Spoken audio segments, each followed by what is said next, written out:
Bismillahirrahmanirrahim. Assalamualaikum warahmatullahi wabarakatuh. Salam sejahtera semuanya. Saya Alda Febrianti dengan NIM 211210047, mahasiswi jurusan Pendidikan Agama Islam, Fakultas Tarbiyah dan Keguruan, Universitas Islam Negeri Sultan Maulana Hasanuddin Banten.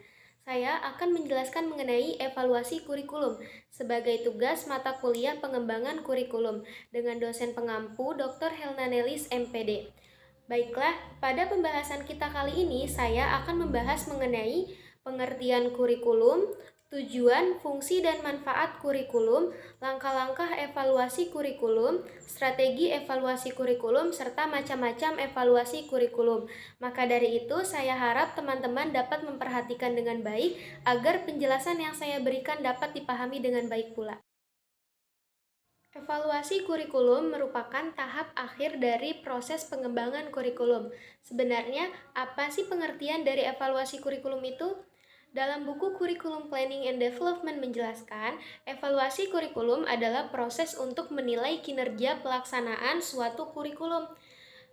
Dalam buku yang dikarang oleh Dr. Zainal Arifin MPD menyatakan, evaluasi kurikulum adalah suatu tindakan pengendalian, penjaminan, dan penetapan mutu kurikulum berdasarkan pertimbangan dan kriteria tertentu sebagai bentuk akuntabilitas pengembangan kurikulum dalam rangka menentukan keefektifan kurikulum tersebut.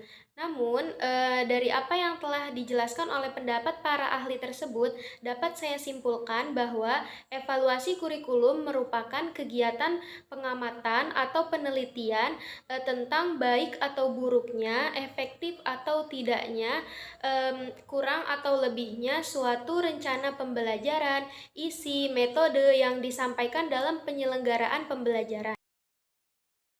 Segala sesuatu pasti memiliki tujuan dan fungsi. Nah, tujuan dari evaluasi kurikulum ini yang pertama yaitu sebagai perbaikan program. Dari hasil evaluasi ini pasti menghasilkan catatan-catatan berupa informasi yang dijadikan bahan acuan program tersebut. Jadi, kedepannya akan ada perbaikan dari hasil evaluasi ini. Yang kedua yaitu pertanggungjawaban kepada berbagai pihak sebagai pengembang kurikulum, pihak sekolah, guru, orang tua, bahkan masyarakat. Tujuan yang ketiga yaitu penentuan tindak lanjut hasil pengembangan. Dalam evaluasi ini dihasilkan apakah proses pengembangan kurikulum ini sudah baik atau belum, sudah cocok atau belum, sudah efektif atau belum. Maka adanya tindak lanjut dalam proses evaluasi kurikulum ini. Selanjutnya yaitu fungsi. Fungsi yang pertama yaitu sebagai alat untuk mengetahui ketercapaian peserta didik. Biasanya evaluasi ini berupa ujian. Jika kita memberikan ujian kepada peserta didik, kemudian jawabannya sudah sesuai dengan tujuan pendidikan tersebut, maka bisa dikatakan pengembangan kurikulum ini sukses. Apabila belum, dari ujian tersebut peserta didik belum mencapai hasil yang diinginkan atau hasil yang tidak sesuai dengan tujuan pendidikan, maka dapat dikatakan evaluasi ini masih belum dapat dikatakan kurikulum ini masih belum efektif gitu. Terus selanjutnya memberi informasi dan acuan untuk pengembangan program kurikulum. Seperti tadi tujuannya yaitu perbaikan program, dari evaluasi ini memberikan informasi dan acuan untuk pengembangan program atau perbaikan program kurikulum tersebut. Selanjutnya, fungsi yang ketiga yaitu sebagai umpan balik semua pihak yang bersangkutan, seperti halnya tadi pemerintah, pihak sekolah, peserta didik, orang tua, dan lain sebagainya. Selanjutnya yaitu manfaat evaluasi kurikulum. Dengan diadakannya evaluasi kurikulum ini tentu mendatangkan banyak sekali manfaat bagi pihak sekolah dan peserta didik. Inilah alasan mengapa seorang guru itu harus memahami kurikulum. Nantinya kurikulum ini dapat bermanfaat berupa kemudahan guru dalam membuat rencana, dalam memperbaiki dan menyempurnakan program dalam kegiatan pembelajaran. Baiklah, setelah kita mengetahui pengertian dari kurikulum, tujuan, fungsi, serta manfaat dari kurikulum itu, selanjutnya mengenai langkah-langkah evaluasi kurikulum. Ada banyak sekali pendapat mengenai langkah-langkah yang harus dicapai dalam evaluasi kurikulum ini. Namun, umumnya, langkah-langkah evaluasi kurikulum mencakup merancang, melakukan persiapan, mengumpulkan informasi, menganalisis, membuat konklusi, membuat rekomendasi, dan memanfaatkan hasil evaluasi. Jadi, yang paling kita manfaatkan dari evaluasi ini adalah hasilnya. Jadi, hasil apa yang didapatkan dari evaluasi ini? Yang dihasilkan dari evaluasi ini nantinya akan menghasilkan catatan-catatan berupa apa yang harus dikembangkan, apa yang harus dirubah, apa yang harus ditambahkan dan dikurangkan, atau bahkan apa yang harus dihilangkan. Selanjutnya yang kita perlukan dari evaluasi kurikulum ini yaitu strategi agar tercapainya program kurikulum yang baik. Dalam hal ini, Syahrudin dan Mutiani menjabarkan bahwa evaluasi pengelolaan kurikulum memiliki berbagai macam strategi. Salah satu yang pertama yaitu metode pembelajaran yang bervariasi. Agar kurikulum ini dapat berjalan dengan baik, tentunya kita harus menerapkan metode pembelajaran yang bervariasi agar peserta didik tidak bosan dan pembelajaran terkesan monoton. Selanjutnya yang kedua yaitu mengadakan kegiatan rombongan belajar. Dalam satu kelas pasti tidak semua murid mengerti apa yang disampaikan oleh seorang guru. Mungkin ada seorang murid yang tertinggal atau bahkan tidak mengerti pembelajaran tersebut. Maka dengan diadakannya kegiatan rombongan belajar ini akan membantu ketertinggalan murid tersebut dalam memahami pembelajaran. Selanjutnya yaitu yang ketiga, selalu menerapkan pengetahuan teknologi. Di zaman modern ini, segala sesuatu dapat mudah diakses dengan teknologi modern. Maka sangat disayangkan jika seseorang tidak paham atau buta oleh teknologi. Maka dari itu perlu adanya dalam kurikulum ini selalu melibatkan pengetahuan teknologi dalam setiap pembelajaran. Selanjutnya yang terakhir yaitu melaksanakan kegiatan remedi.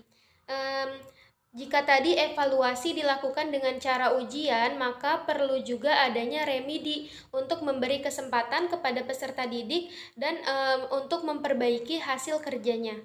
Selanjutnya yaitu mengenai model-model evaluasi kurikulum. Yang pertama yaitu ada model measurement. Model ini adalah menggunakan pengukuran perilaku siswa untuk mengungkapkan perbedaan individual maupun kelompok.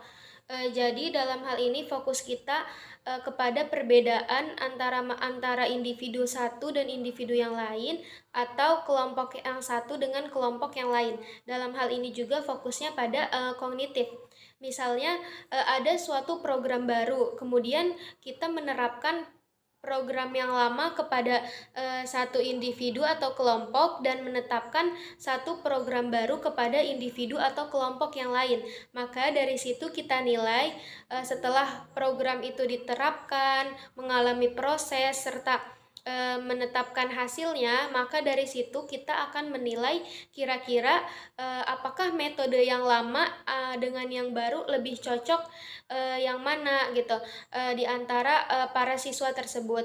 Apakah metode lama ini efektif atau tidak, atau justru sebaliknya metode yang baru ini lebih efektif atau dapat digunakan dengan baik. Jadi ketika kita telah mendapatkan hasil, maka hasil itu dapat kita tindak lanjuti. Model evaluasi kurikulum yang selanjutnya yaitu congruence, pemeriksaan kesesuaian antara tujuan pendidikan dan hasil belajar yang dicapai. Jadi kita membandingkan apakah tujuan utama pendidikan sudah sesuai, sudah sejalan dengan hasil belajar peserta didik, atau bahkan banyak tujuan pendidikan yang belum tercapai. Maka dalam hal ini kita akan melihat dan akan menilai sejauh mana program kurikulum ini berpengaruh terhadap proses pembelajaran peserta didik. Baiklah, model evaluasi kurikulum yang selanjutnya yaitu illumination. Model evaluasi kurikulum illumination ini yaitu kita mengetahui bagaimana program kurikulum yang baru ini dipengaruhi oleh lingkungan, kemudian dikaji dan diteliti, serta diteliti juga bagaimana kekurangan dan kelebihan program kurikulum ini. Tidak lupa juga kita harus tahu pengaruh program ini terhadap hasil belajar para peserta didik. Lalu apa sih bedanya model evaluasi kurikulum measurement, congruence, dan illumination? Nah, pada evaluasi illumination ini kita berfokus pada latar belakang, proses, serta kesulitan apa yang dialami dalam menjalani program kurikulum ini, yang nantinya akan timbul pertanyaan apakah program kurikulum ini sudah layak diterapkan atau belum, seperti itu.